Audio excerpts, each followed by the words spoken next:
May it be. May it be. Please, please, please, may it be. Kol shenevakesh, everything that we ask for, everything that we yearn for, everything that we most deeply desire. Kol shenevakesh lu yehi.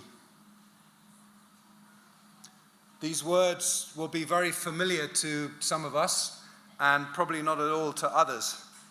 They're from the chorus of a very popular song that was sung by Naomi Shemer that was written in 1973. 49 years ago, pretty much to the day, on both of our calendars, the awful Yom Kippur War broke out in the Sinai Desert. And that is the context for the birth of this song, Lu Yehi. Lu Yehi actually became the anthem of the Yom Kippur War, and it was one of the most beloved and famous songs in Israel's history. It started out as a Hebrew version of Let It Be, with Shemer's words set to Paul McCartney's tune. Lu Yehi, Lu Yehi, Lu Yehi, Lu Yehi. Kol shenevakesh Lu Yehi. Shemer, who's probably most known for Yerushalayim Shel Zahav, Jerusalem of gold, probably understood the phrase "let it be" to mean "would that it were." Lu Yehi, making it a prayer and a wish, if only, rather than a suggestion to leave things alone and let them take their course. Naomi Shemer's husband had just returned from serving in the reserves in the Sinai, and she played the song for him. And he said, "I won't let you waste that song on a foreign melody. This is a Jewish war, so give it a Jewish tune." And in the midst of the continuing war, Shemer was scheduled to sing on TV, and she worked on the melody in the taxi on the way to the studio, and then performed it live. And by the time she reached the Sinai front herself to play for the troops, most of the soldiers already knew it and sang along with her. Lu Yehi, Lu Yehi. There are many verses to Shemer's beautiful song. The words are powerful, and here are just some of them in Hebrew and English. Od yesh michras lavan ba'ofek mul anan shachor kaved kol shenevakesh lu yehi. There is still a white sail on the horizon, opposite a heavy black cloud. All that we ask for, may it be.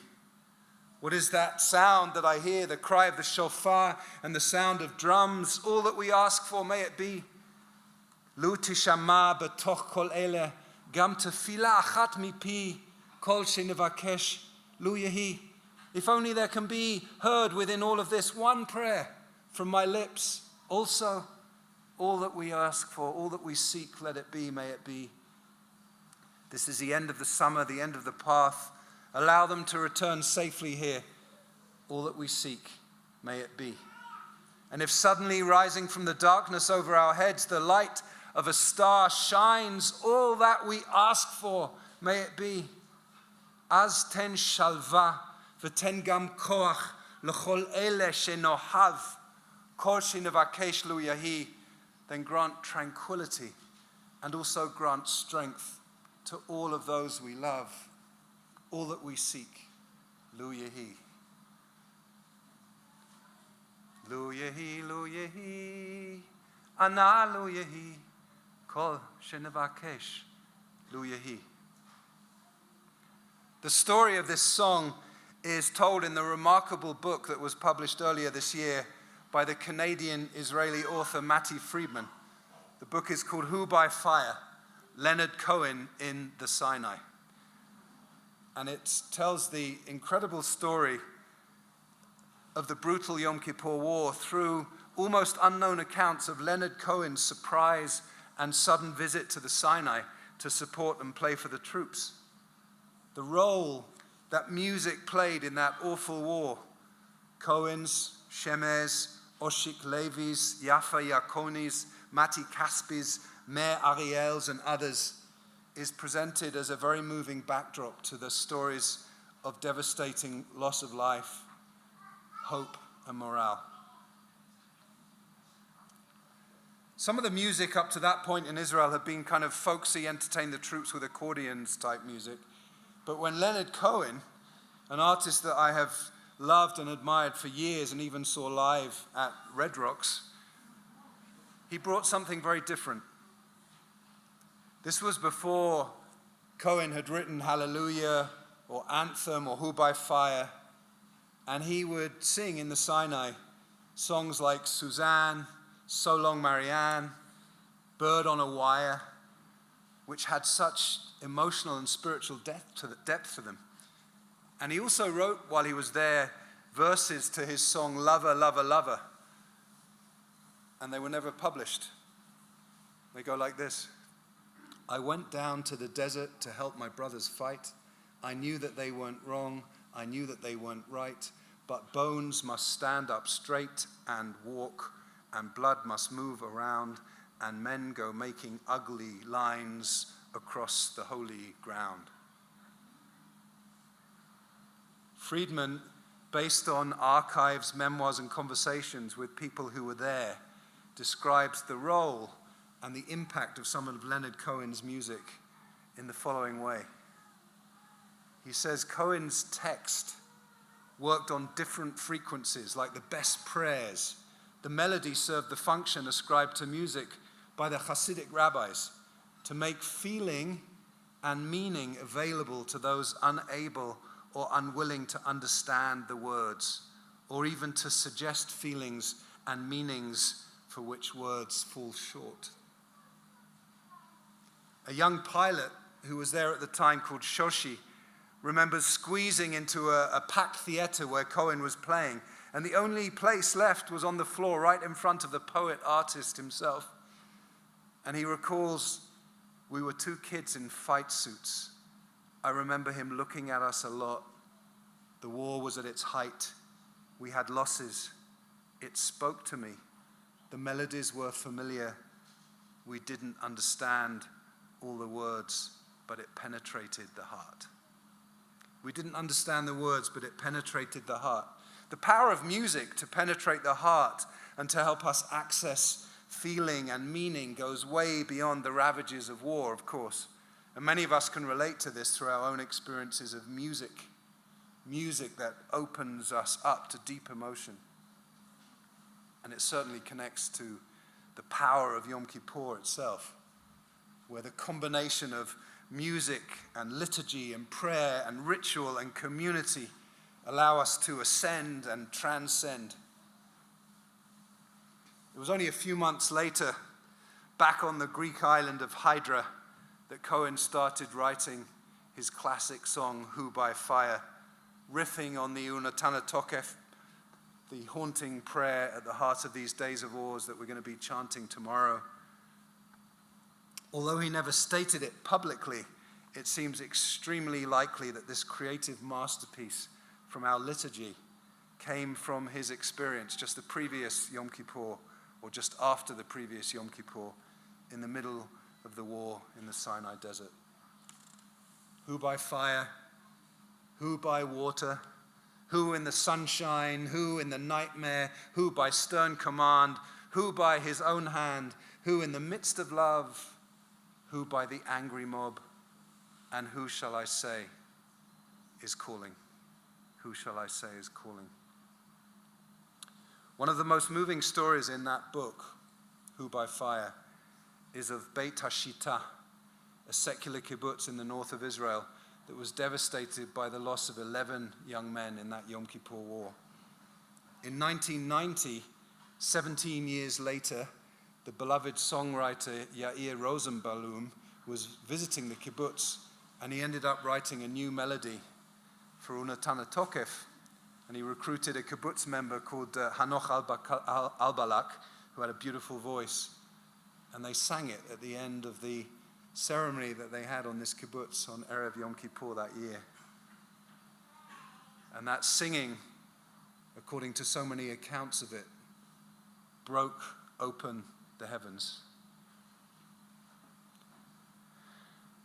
It moved the whole kibbutz into silence and tears and reverence, a deeply religious moment on a secular kibbutz. Rosenblum's melody spread, and it became the most popular melody for that particular prayer, and it captured the imagination of religious and secular Israel alike, just as Naomi Shemez's song, Lu Yehi, had done 17 years earlier. Music, prayer, poetry, they're all so deeply connected to the soul and to the soul of this day, of Yom Kippur, in so many ways. I'm particularly struck by the musical and linguistic differences that I opened with between Let It Be and Lu Yehi. One of my birthday presents to myself this year was The Lyrics by Paul McCartney, which has all the words to every song that he ever wrote, along with the story behind each song and some really wonderful classic old photos. Let it be, let it be, let it be. Sir Paul, who was knighted by Queen Elizabeth in 1997, he says of that song that it's about having a sense of the complete picture, about being resigned to the global view. People have always assumed it's a religious song because of Mother Mary comes to me, speaking words of wisdom, let it be. But Paul McCartney's mother was called Mary, right? You all knew that. And she came to him in a dream right at the most tumultuous time when the band was breaking up. Some people blame John and Yoko, but we won't go there. And Mother Mary came to him in his dream and said in his dream, everything will be all right. Let it be. Paul says it's always been a communal song about acceptance. And in a very sweet interview with Terry Gross on NPR's Fresh Air a few months ago, Paul shared the story, some of you may have heard it, of one of the band's very early road trips in the 1960s. At a broken windscreen during a heavy snowstorm, a blizzard. It led to one of the most harrowing events that the Beatles ever had. They were stuck on the side of the road, facing freezing conditions, a broken down van in the middle of nowhere, very bleak situation. And even in the direst of situations, McCartney claims that the band continued to stay positive. In his words, he said, and in his accent a little bit, he said, we're sitting around and somebody said, well, what are we going to do now? And then one of us, I can't remember which one, said, something will happen. And it was like, wow, that's the greatest quote ever. Because in life, when you're facing these crazy things, something will happen. Something will happen. And it always seemed to console us. Something will happen. And it did. The driver came by and rescued them. But Lu Yehi is not a translation of Let It Be. The Hebrew word Lu almost always expresses a wish, a hope, a prayer. There's a profoundly important place for our prayers and our rituals to be about an acceptance and an integration of what is, an embrace of the messiness and the imperfection and the finitude of life, with love and compassion and the trust that something will happen. And our tradition is also full of the opposite, of challenging, of confronting what is and demanding that it be different, that circumstances change, that there is a loving God in this world who hears and answers our prayers, whatever we might mean by an answer to a prayer. Abraham and Moses in the Torah and various characters in the Talmud, most famously Choni, the circle maker, audaciously challenge God, demanding a different outcome. Our intense cycle of vidui, our confessional prayers and slichot, prayers of forgiveness, are a subtle blend, I believe, of both of these paradigms. We want radical self-acceptance for who we are in spite of our flaws, and we want to believe that we can change who we are to become better versions of ourselves. Let it be. Lu Yehi. Let it be. Lu Yehi. And in a more universal sense, as we begin this day, with its 5 services from now until Ne'ilah, and the power of the fasting. For what aspects of our community, our country, and our world do we want to say, let it be? And what are our deepest prayers for this country and world that we want to be different? Imagining, even if we have doubts, that our collective prayers may have some intercessory power. And we say, Lo Yehi, please, please, please, may it be. Kol shenevakesh lo yehi, everything that we yearn for, everything that we dream of, everything that we want in our deepest heart of hearts, may it be so. Our haunting and beautiful music throughout this journey helps us. We already started with that emotional piece of Kol Nidre. The words of Kol Nidre are not inspiring poetry like the lyrics of Naomi Shemer and Leonard Cohen or Paul McCartney for that matter. It's a legal formula that just transformed this sacred gathering into a courtroom drama as we ask to be released from the promises and vows that we have made and will make that we will not keep. But the music and the ritual make this an evocative and emotional opening to this powerful day that brings many of us back to distant, haunting memories that penetrate our hearts.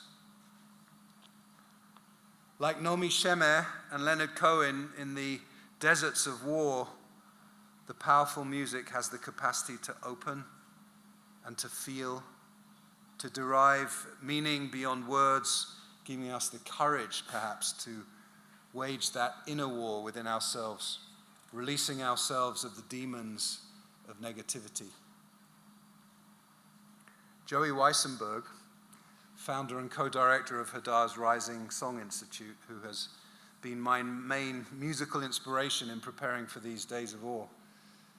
He writes in his wonderful book, The Torah of Music, which was actually a gift to me from Hannah years ago, he says like this: music is the process of listening carefully to the world around us and offering our own songs back to the universe. Music is the process of listening carefully to the world around us and offering our own songs back to the universe. In this way, music is fundamentally woven into the Jewish spiritual process. When we sing, we not only create a cozy cultural blanket that warms us, but we weave praises into the fabric of the universe. Such a beautiful quote. Another favorite music artist of mine, Tom Waits, wrote the line in his song San Diego Serenade. He says, I never heard the melody till I needed the song. I never heard the melody until I needed a song. We need songs, so let's hear the melodies and let them penetrate us and open us to moments of let it be and to moments of Lu Yehi and the wisdom to know the difference between the two. Lu Yehi, Lu Yehi, Ana Lu Yehi, Kol shenevakesh Lu Yehi, let it be, let it be, let it be, let it be. There will be an answer, let it be.